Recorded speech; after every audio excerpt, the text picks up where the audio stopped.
Welcome to the Wits and Weights podcast for busy professionals who want to get strong and healthy with strength training and sustainable diet. I'm your host, Philip Pape, and in each episode, we'll examine strategies to help you achieve physical self-mastery through a healthy skepticism of the fitness industry and a commitment to consistent lifting and nutrition.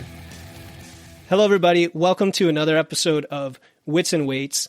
And just like the last episode, we're going to stream this. We're streaming this live on Facebook. So if you want to watch future episodes and get access to a bunch of free resources related to strength, related to fat loss, nutrition, things like that, just join our group using the link in the show notes. I'm your host, Philip Pape. I'm the founder of Wits and Weights Nutrition Coaching. And as always, if you enjoy this show, just let people know about it, submit a 5-star review, tell others about it, take a screenshot, and I appreciate your support as always. Now, what if you have significant weight to lose? We're talking 30, 40, 50 pounds or more. Most people have no problem losing weight in the short term. What usually follows then is a rebound, usually because calories or the diet itself were so restrictive that they were impossible to maintain for more than a few months. So today we're discussing a completely different approach. So instead of weight loss, we want to achieve fat loss. We want to improve our body composition over time and actually become leaner. And this topic is a little different from the last one where we talked about cuts and bulks, because in that episode, we assumed that you had already gotten to a reasonable level of leanness. Today, it's what do we do on the other extreme when we have a lot of weight to lose. Even if you only have 15 or 20 pounds to lose, though, I think this will be highly relevant. So our topic is losing 30 pounds or more the right way and keeping it off, not how to lose 30 pounds in 30 days or how to lose weight quickly and then good luck. Those approaches to dieting are pretty myopic, right? They're short term. You just cut your calories, lose weight, you'll be lean. But the problem is every time you lose weight that way, usually without enough protein, usually without resistance training, you lose some muscle and then regain mostly fat. I've talked about this before. It's called bodyfat overshooting. And this phenomenon causes your body fat percentage to rise over time, even if your weight stays in the same range. But most likely, you gain even more weight each time you rebound. So if this sounds familiar to you, it's because it affects a lot of people. And here's the reality. Losing weight is the easy part, right? The challenge is in the 95% of other things, the skills, the behaviors, the mindset, the physical and metabolic preparation, the preparation of our bodies that we need to address before losing weight. So today we're going to go over how to lose mostly fat, do it sustainably, and have the knowledge to do it whenever you want for the rest of your life. We're going to discuss what happens when you lose weight through chronic dieting. So that's the first part. Then we'll discuss what I would do with a client who needs to lose significant weight. So something that you can do for yourself as well. And then we're going to step through the process to see how we get successful long-term results. So first thing, let's discuss what happens when losing weight through chronic dieting, because I think people aren't aware of this for the most part and don't think about it. And the first approach to dieting is just cut calories. So here's what happens when you lose weight through dieting. You eat fewer calories, that decreases your body fat, and then your fat cells shrink. The fat cell shrinking sends a signal to leptin. Leptin is a hormone that regulates your metabolism. It regulates hunger, satiety, your energy expenditure overall. And so that's controlled by the size of the fat cells. This sends a signal to your brain, to the hypothalamus specifically, that there's an energy shortage. And then the receptors in your brain say, hey, I'm not full anymore. So you get hungrier. Then multiple other hormones are downregulated. We're talking thyroid hormone, which regulates cellular metabolism, your basal metabolic rate, protein synthesis, leptin, as I already mentioned, but also insulin. And then, ladies and gentlemen, the reproductive hormones go down, testosterone and estradiol. And then on the other hand, ghrelin, which makes you hungrier, goes up, and cortisol, which is associated with stress, goes up. So this cascade of hormones results in increased appetite. You can lose muscle mass. You get a lower metabolism. And that's just a few of the problems. You also get all sorts of symptoms, crankiness, hangriness, whatever you want to call it, that you've probably experienced with chronic dieting. So our goal is to offset some of these, especially the decrease in metabolism and the loss of muscle mass. So we can take control of this process to avoid that and avoid what everyone else does when they chronically diet and puts their body into this downregulated state. So now we're going to go over, now that you understand what happens when we chronically diet, what I would do with a client who needs to lose at least 30 pounds the right way so that it's sustainable. That's what I mean by the right way is on the way down as you're losing the weight, you're not suffering as much. And then you know what to do when you've lost the weight so you don't just rebound because, hey, I can't stick to keto that long, so I'm just going to gain all the weight back. So we want to make it maintainable for the long term. All right, so it all starts with establishing healthy habits. These are skills that we have to learn outside of dieting, right? We all want to diet. We all want to just lose weight. But there are a bunch of skills we have to learn before dieting so that dieting itself is easy. And then when you lose weight, it's easy to maintain. So I'm going to go through a list of these habits. It might seem overwhelming if you struggle in more of these areas than others, but have hope that the way to attack this is pick one thing at a time and work on it week after week and start to improve each one. Some are more important than others for you as an individual.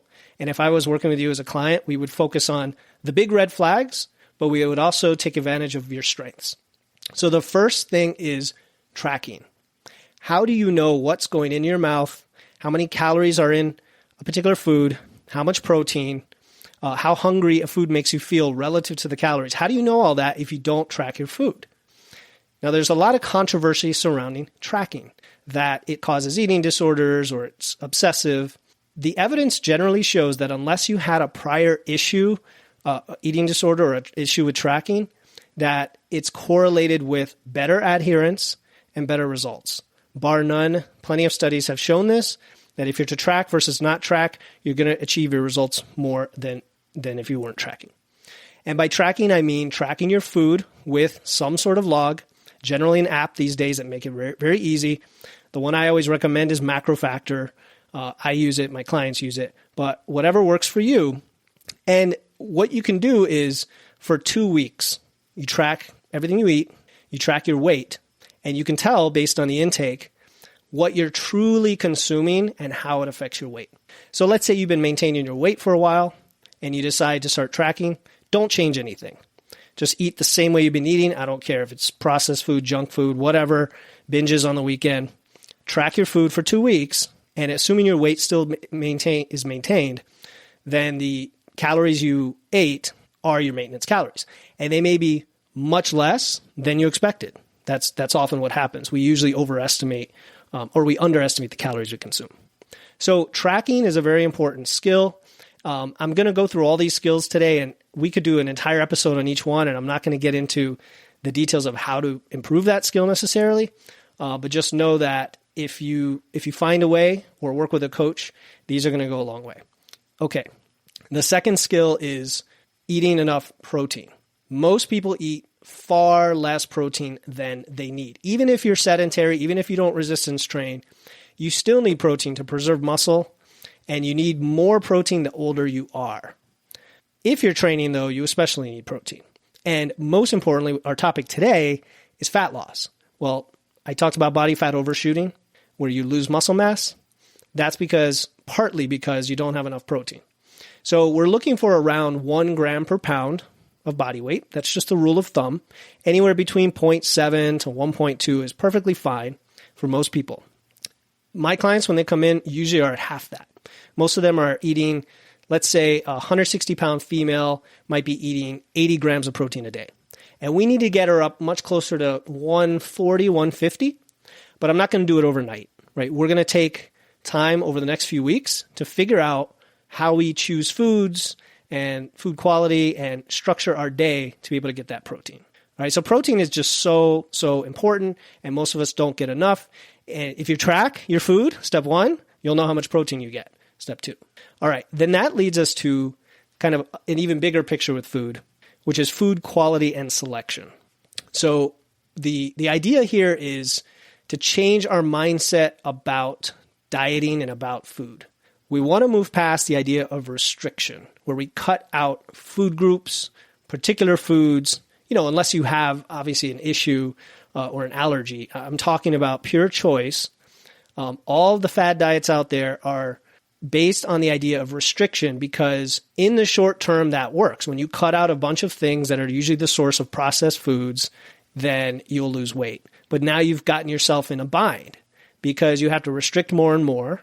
And then eventually you get tired of it or you compulsively overeat, you binge something because you miss the things that you've cut out, right? Tell me this doesn't sound familiar. You miss these things. I've been through it myself so many times over the years. So what we want to do instead is use restraint, not restriction, and understand everything that we put into our mouth, how full they make us feel, how much volume they have, how many calories they have, what their macros are. Understand that a tablespoon of peanut butter might have 100 calories, whereas a tablespoon of broccoli is almost no calories, right? That's kind of a weird analogy. I know, a weird comparison, but the idea is that as you diet, if you have the skill of knowing how to select foods that make you fuller without too many extra calories, you'll be able to scale more in that direction as you're dieting more and more deeply, but without restricting anything. If you still want that pizza on the weekend, or you still want that glass of wine, or you still want to enjoy ice cream, unless you're a bodybuilder trying to get down to essential leanness, you can enjoy those things, but we have to do it in moderation with restraint, right? And understand that the majority of our diet has to be made up of things that serve our goals. So this is going to help with fullness. This is going to help us scale our foods up or down, depending on if we're losing or gaining weight. And it's a great skill to have to get us out of the mindset of restriction. Okay, then that brings me to meal timing. Meal timing, I'm not talking about the complicated meal timing that athletes need to understand with pre and post workouts and things like that. I'm talking about if you're tracking your food and you have to get so much protein and you don't want to get hungry or suffer through a diet, you want to plan your day out and structure it so that you have the right number of meals spread across the right time frame. So for example, if you like intermittent fasting, but now you realize you need 160 grams of protein, but you only can eat 2 meals in that timing window, it's going to be tough to get 80 grams of protein at each meal. And you might decide, maybe I need to move away from intermittent fasting for this and have 3 meals. And maybe I need an extra snack in there so that I can space things apart, not get hungry, get my protein, etc. So that's what I'm referring to when it comes to meal timing. It's a skill. Meal timing is also associated with planning ahead. So if you were to look, if today's Tuesday or Monday, today is Monday, and you want to look ahead to tomorrow, and you have no idea what you're going to eat tomorrow because you live in the moment. Well, what if you sat down and just figured out what you were going to eat just for one day to hit your targets, calorie targets, protein targets? Part of that planning is going to include the timing of the meals. And you might surprise yourself. You might realize that, hey, this is why I'm not getting enough protein by 8 p.m. because I need to stick some other snack in the mid-morning, as an example. Okay, so that's meal timing. The next aspect of nutrition here as a habit is hydration. Some people have no problem drinking plenty of water. Others are woefully dehydrated. And I'm not going to give you a rule of thumb. I mean, most people say shoot for 3/4 or a gallon of water a day. I like to say just take your weight, divide it by 2, and add a little bit. And if you're very active or you do something like CrossFit, drink even more. There's a study that recently came out. I think I heard about it in Stronger by Science, where athletes, when they were training, just strength training, if they drank to thirst, they actually didn't perform as well as if they drank a little more than that. So we can't always rely on our thirst signals for this. Definitely if you're thirsty, drink, but you might need to drink a little more. And so we work on that as a habit. Okay, so moving beyond food, the next 2 habits are related to sleep and stress. Okay, sleep, highly underrated, potentially one of the most important things for you, especially if you chronically undersleep. So by sleep, we mean 2 things. We mean quantity and quality. I did a whole episode not long ago all about sleep and various ways to use sleep hygiene to improve it. But 2 things. Number 1, quantity. If you can get around 7 or 8 hours of sleep most days, you're pretty good, and especially if you go to bed and wake up around the same time. Quality is a lot of different things, but for most people, it's your pre-bed ritual. How do you get the cortisol down, get the melatonin up so you're ready for bed, and you sleep through the night and you're well rested? And for some people, this is wearing blue blocking glasses, not using screens, taking a shower, meditating before bed, whatever. And then stress. Okay, stress is also critically important because dieting is a stress. Training is a stress. And why add more and more stress and stack them on and make it harder on yourself to recover and for your muscles to grow and for you to feel full? Stress can cause issues with appetite, issues with your hormones, so many issues. And the first step is to try to eliminate or reduce it. Easier said than done, right? Many of us can't just change our jobs. We can't change our family situation. But we might find creative ways to reduce stress. If you can't reduce stress, you could at least cope with it. And this is making sure to find time for things that you enjoy that are not at all stressful. Things like walking, breathing exercises, meditating, dancing, playing, singing, you name it. Okay, then that brings us to the last two behaviors that we need to put in place before we go and start cutting calories. And these are related to activity. So the first is steps. And I think I saw my dad join. He's a huge fan of walking. So am I. Ever since my back surgery last year, I fell in love with walking. And then since then have realized how much evidence shows us that increasing your step count, even by 3,000 or 4,000 steps a day, has massive benefits for mortality, diseases of aging, metabolic disease, perhaps even things like Alzheimer's. I mean, I'm not a medical professional, but there's correlations here that are undeniable. And then the short-term impact of walking is simply that it increases your metabolism. As we're going to diet, our metabolism is going to decline. And I talked about earlier that when we're chronically dieting, that's one of the things that starts to drop because of the cascade of hormones. Steps actually can counteract that. And they can do so to an incredible extent, more than you could possibly imagine, by hundreds of calories a day. And I've seen this in data, and I've seen it with my own clients. So there's a friend of mine, he used to be a coworker, or I guess he's still a coworker, but he's also a client.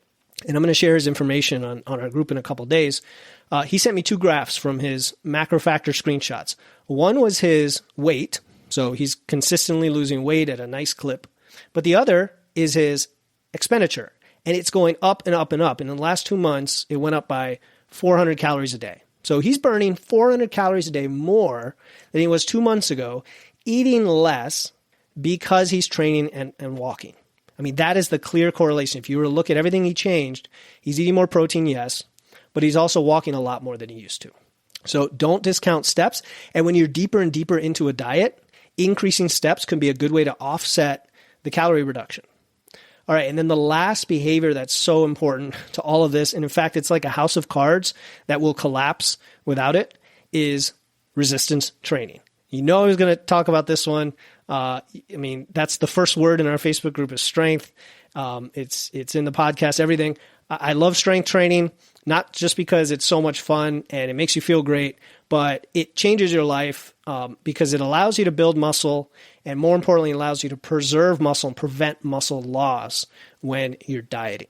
So if you don't have this and you don't have the protein, none of the other stuff is going to matter as much because you're still going to lose some muscle when you diet. And this is where most people go wrong. So I'm always very excited when someone who has never trained before starts training, even if it's just some dumbbells or machines, cables, I don't care. Just start training. And it's going to just make a huge difference in your life. Okay, so I just spent a whole bunch of time talking about things that have nothing to do with cutting calories. And that's intentional. Because if we were to hang out and you were to say, hey, how do I lose weight? I'm not going to say cut calories. I'm going to say, well, do we have these other 10 things in place first? Then it's going to be easy to lose weight. Keep it off. All right. So while we're doing all this, and this process could take 2 weeks for somebody who's already pretty dialed in with most things, or it could take 2 months if you've got a lot to work on. But you'll get there. It doesn't take long once you focus on these, like any skill. Now, during this phase, we are going to focus on what we call metabolic restoration, which is just what it sounds like. You're restoring your metabolism. And what we want to do is take you from your current maintenance, meaning right now you've been maintaining your weight probably at a lower calorie level because of all the dieting.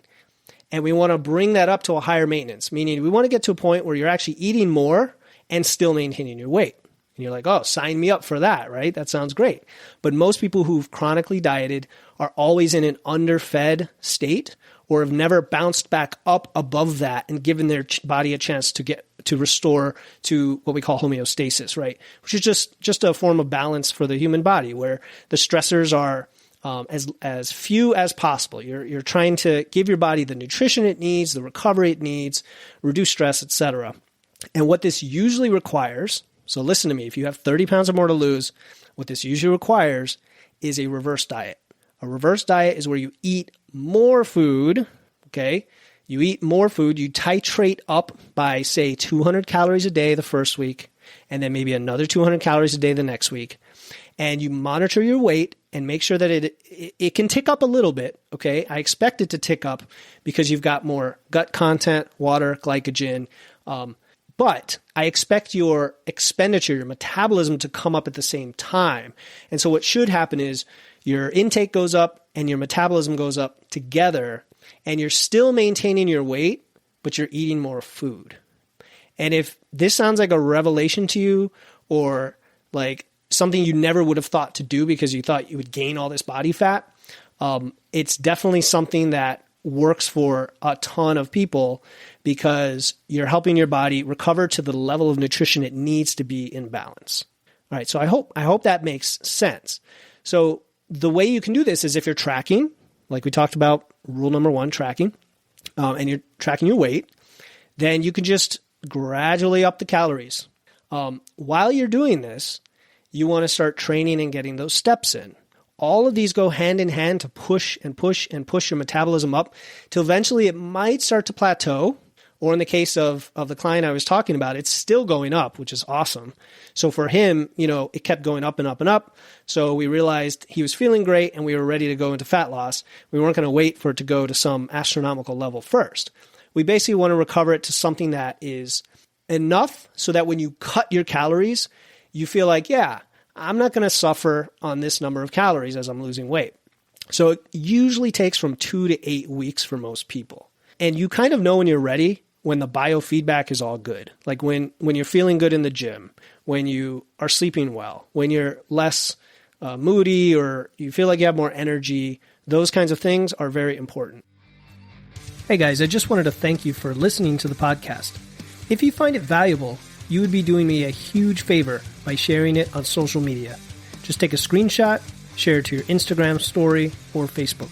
Please tag me so I can personally thank you, and we can talk about what you found helpful and how I can improve. Again, an incredible thank you for supporting the podcast, and enjoy the rest of the episode.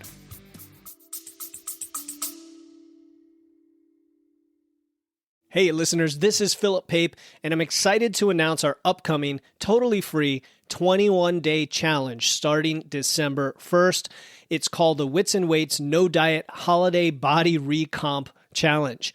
This challenge is about learning how to achieve body recomposition. That's building muscle and losing fat at the same time without dieting or restriction throughout the holidays. I'll be giving you free videos, guides, and personalized coaching in a private group chat to help you enjoy the holidays while being satisfied and guilt-free. The kickoff call is Friday, November 17, and the link to enroll is in the show notes. No matter what episode you are listening to, don't worry. If you're hearing this after November 17, you can still register and get access to the replay and resources before the challenge starts on December 1st. Again, to join the Wits and Weights No Diet Holiday Body Recomp Challenge to build muscle and lose fat without dieting through the holidays, click the link in my show notes. Now back to the episode. All right, so now we've done all of this pre-work. It's time to lose the fat. It's time for fat loss acceleration. I call it acceleration because we are going to be able to do it fairly quickly without the suffering you would do otherwise in a traditional approach. And it's going to be mostly fat. So even if it's the same rate as you went at before, the last time you dieted, you lost muscle in the process. Now you're doing what? You're eating protein, you're training, you're getting steps, and you're going to hold on to that muscle. And by the way, I didn't mention when we were talking resistance training, I kind of went off on a ramble because I got so excited about it. I forgot to mention the The approach to resistance training, without getting into a ton of detail, should be one that requires progressive overload, meaning over time, each session or each week, you're adding weight to the bar, to the dumbbells, to the machine, or adding reps or tonnage. But usually when you're a newbie, it's weight. You shouldn't be kind of all over the place, just randomly doing exercises. You should have a good training program, usually 3 or 4 days a week for a newer lifter, that is focused on some key movements that all work for you and your body and your mobility, and that you progressively overload over time, because the goal here is to give your muscles the stimulus to actually grow. Okay, so having said that, let's talk fat loss. So remember, we have all these habits in place first, and all we're doing now is just turning the dial. As I mentioned before, this is actually the easy part once you've set everything up. So what do we do from a numbers perspective? Okay, let's use an example of someone who weighs 250 pounds. I think it's a good weight. You know, if you're overweight, male, female, that's a ballpark where a lot of people sit. So the first rule of thumb I'm going to throw out there is to not try to lose more than 10% in one shot. Meaning, don't lose weight, lose up to 10%, and then after that, we're going to take what's called a diet break, and I'll explain that in a bit. And then you're going to continue the fat loss. So let's say you're 250 pounds and your goal is 200 pounds. You know, your final lean weight might be 190 or something, but just for the sake of simplicity. So I wouldn't try to just go all the way to 50 pounds. I would set the target at 25. So you're trying to go from 250 to 225. So we're going to lose 25 pounds, and we're going to do it in a reasonable deficit. And if you've heard my other podcasts or you're familiar with what the science says, that's usually 0.25% to 1% body weight per week. Same as when I talked about bulking and cutting, it's the same range. Okay, 0.25% to 1% body weight per week. So in this example, for round numbers, we're going to go with 0.6%, which comes out to 1.5 pounds a week. All right, so you weigh 250, and you're going to lose 1.5 pounds a week. So that's going to take roughly 16 weeks. All right, and as far as calculating the 1.5 pounds, that's going to have to do with the deficit that you go into, which I wasn't going to get into details today, but just for simplicity, about a pound a week is 3,500 calories. So 1.5 pounds is going to be, and now I don't have my calculator, 3,500 plus 5,250. I think I got that right. I don't know. It's going to be that much divided by 7. So whatever that is in calories, you have to eat that many calories below your maintenance. But I don't want to complicate it with all those calculations. I've got other episodes in the past that go into the numbers ad nauseum. The point is, you're going to use an app or work with a coach or calculate the numbers yourself and aim to lose 1.5 pounds per week. Here's the thing, or the problem or issue or challenge. As you diet, your metabolism will decline, like we talked about earlier. And if you do nothing differently, then you're going to have to cut calories more and more as you get leaner and leaner. Partly just because you weigh less, so your body's burning less, but it's also starting to downregulate in general, because not that you're starving your body, but your body's not getting everything it needs for that full hormonal balance that we've talked about. So how do we counteract that? You got it. Steps and training. I'm going to assume you're already training hard, so you can't really train harder on a cut. So the one thing you can do is increase your steps. So in a diet, think about how to structure your day, your week, to get an extra 2,000 steps a day or 4,000 steps a day, whatever you can handle. Whatever it is, you're going to have to adjust calories roughly every 1 to 2 weeks based on the rate of change. So you're trying to lose 1.5 pounds a week, and you're going to weigh yourself, and you're going to use the average weight. You're not just going to use the daily fluctuations. And after the first week, you've lost 1.5 pounds. Great. Stick with those calories. Next week, you lost only 1 pound. Okay, you might need to cut calories a little more. Next week, you lose 2.5 pounds. Okay, maybe you're a little more aggressive. You get the idea, right? We're just kind of evening it out over time. So the average is 1.5 pounds a week. Okay. Now, how do we do that from a food perspective?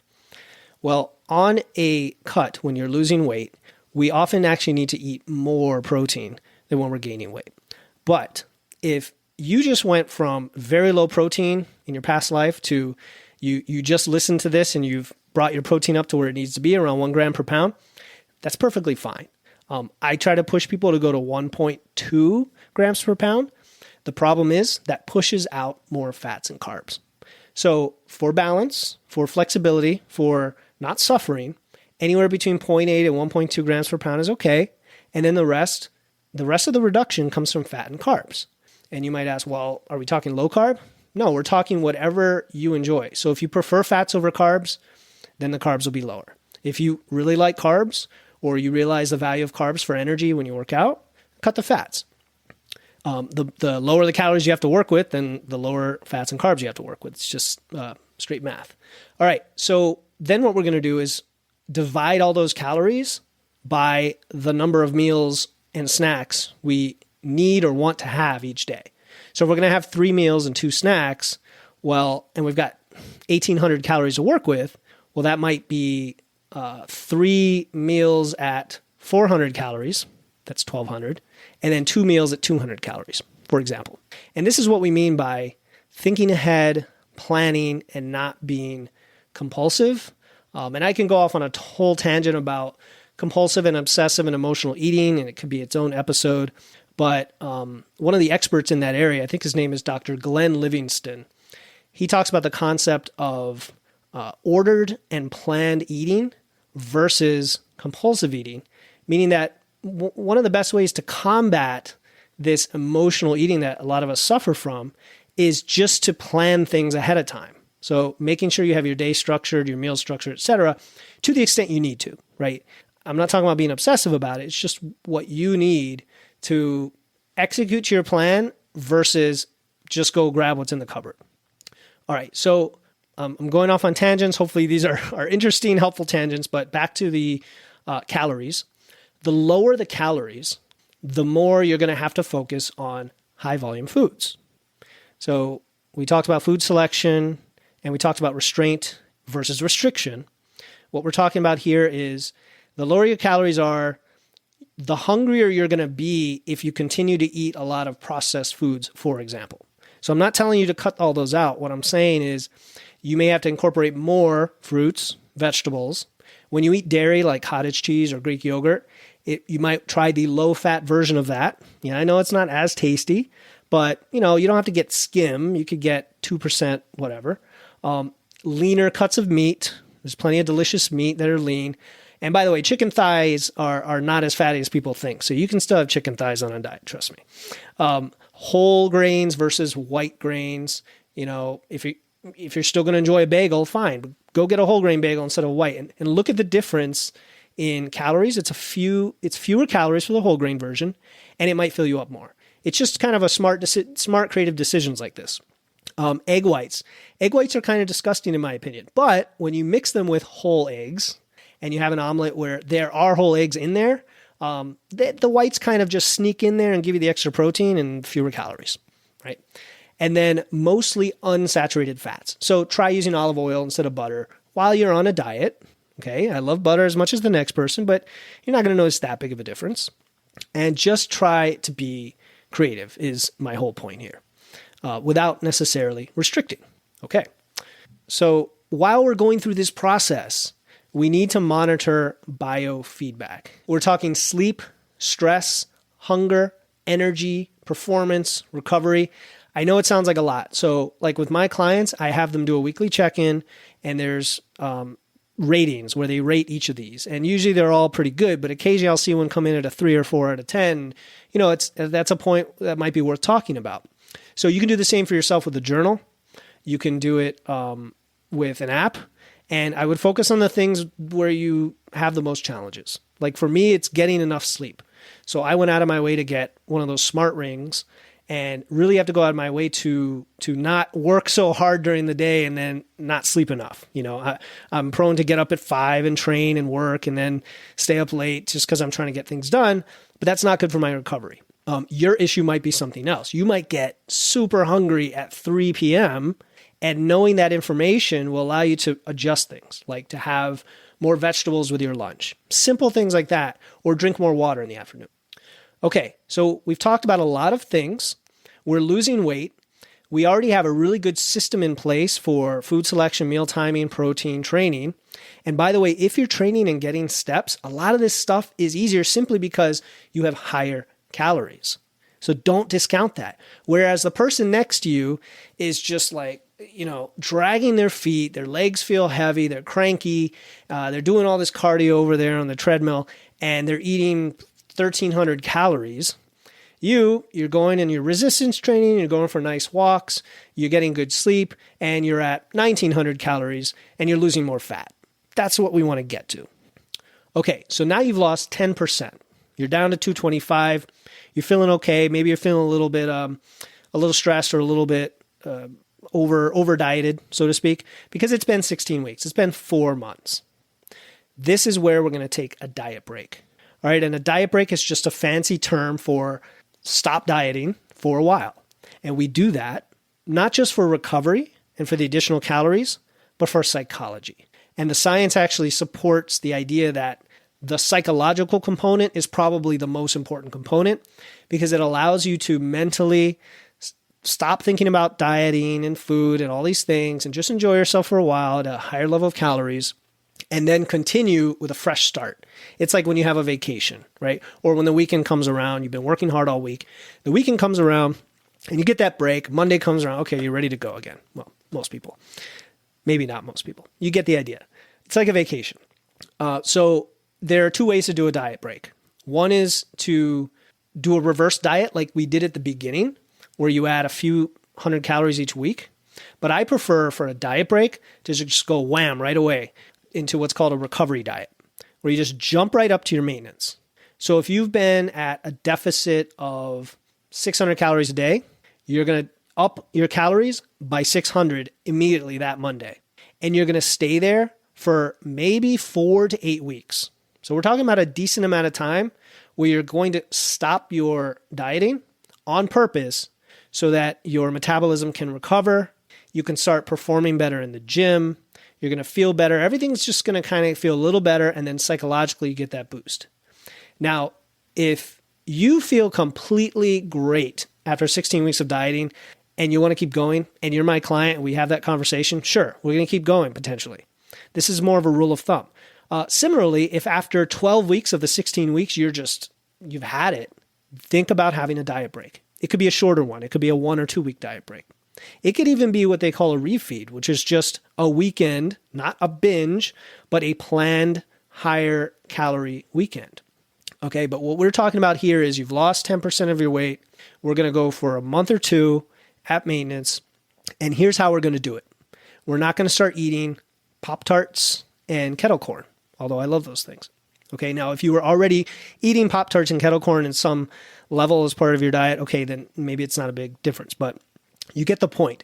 We're instead going to scale up what we were eating. That's all we're going to do.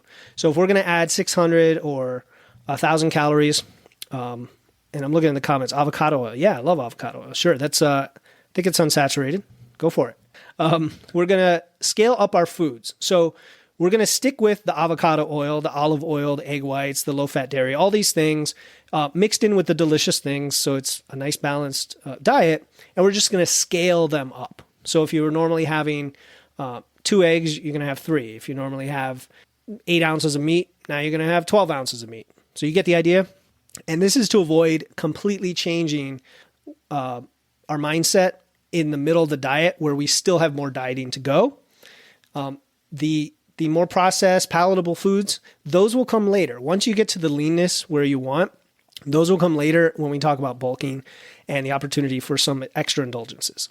But the nice thing about a diet break is you scale up and you still will have some room for these indulgences. You'll have some room for what I call planned indulgences.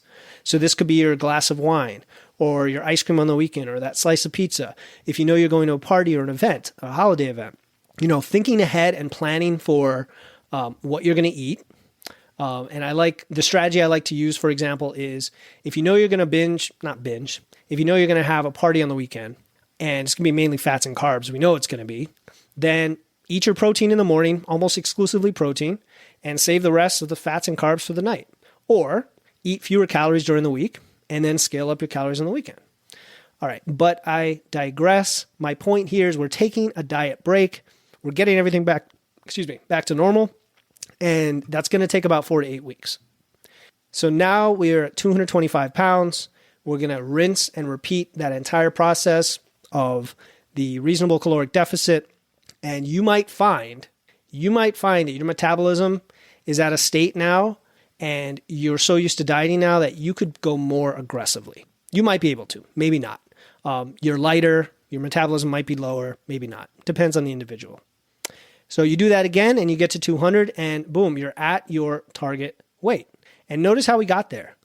We didn't get there just by cutting calories right off the bat and suffering. We got there by getting us into the healthiest state we could possibly get and then quickly losing the fat, holding on to the muscle. And now we are in a state where we can possibly maintain this 200-pound weight on more calories than we used to have at 250 pounds. And you can understand the logic of how we got there because of the training, because of the steps, because of the protein. So now think about this, you have lifelong habits in place. You've lost mostly fat while preserving muscle. You're now training. You know how to manage food quality, food selection, timing, meal timing, intake. You have all these skills in place so that you could just turn the dial whenever you want. You can turn it up or down. And then you can start having fun with advanced strategies like cutting and bulking. Okay, and I went through this myself after years and years of chronic dieting, finally figured out, there's a way to control this process and make it not suffer and get to a level of leanness that you've never really been to before with more calories, a true state of health. Now I can actually intentionally gain weight while building muscle, which is something most people never even consider. So no more rebounds where you just gain fat. Your body composition has improved. And best of all, you have confidence. This is really about skills and confidence to have control of the process of what goes in your mouth, of what your body looks like, feels like, and then now you can play with your kids, play with your family, do those things you want to do up into old age. And that's really what we all want. And last but not least, you basically know what the heck you're doing in the world of nutrition and fat loss. So that is how you lose significant weight sustainably for long-term results. So I hope that was helpful. I know there's a lot to cover and there's probably a lot of other topics I didn't cover. So if you have questions or follow-up, please reach out to me. I'm going to provide a short blueprint or PDF of all of these steps in the Facebook group. If you're in there, just reach out. I'll put out a post asking if anybody wants it. If you need someone to give you accountability, because I know this is a lot, and you want that external motivation, you want that guidance to sustainably lose fat using the process we just covered, reach out to me. I do one-on-one nutrition and lifestyle coaching, but I'm happy to answer questions for free. I'm not going to charge you just to answer a question. Just DM me at Wits and Weights on Instagram or Facebook, or you can go to witsandweights.com/coaching. So if you're interested in coaching, it's a 6-month program, which, as you learned today, is kind of the time frame we need to restore your metabolism, accelerate fat loss from a better starting point, and integrate these changes into your lifestyle. So what you get with that is one-on-one strategy calls, weekly check-ins, private group access, 24/7 direct message access to me in our professional app whenever you have questions or issues. I also offer a guarantee that if you don't achieve the results we want by the end of 6 months, I will continue working with you for free until we do, because I'm confident we will get you the results if you also put in the work. So again, just DM me on Instagram at Wits and Weights or Facebook, or go to witsandweights.com/coaching. And if this training was helpful, or if you have questions, just comment on the video, click the link in the show notes, or email me at philip@witsandweights.com. And I wish you the best in your fat loss journey. Thank you so much for joining me today. Before you go, I do have a quick favor to ask. If you enjoy the podcast, just let me know by leaving a review in Apple Podcasts. This will help others find the podcast in search results, which makes a huge difference. Thanks again for joining me, your host, Philip Pape, in this episode of Wits and Weights. I'll see you next time, and stay strong.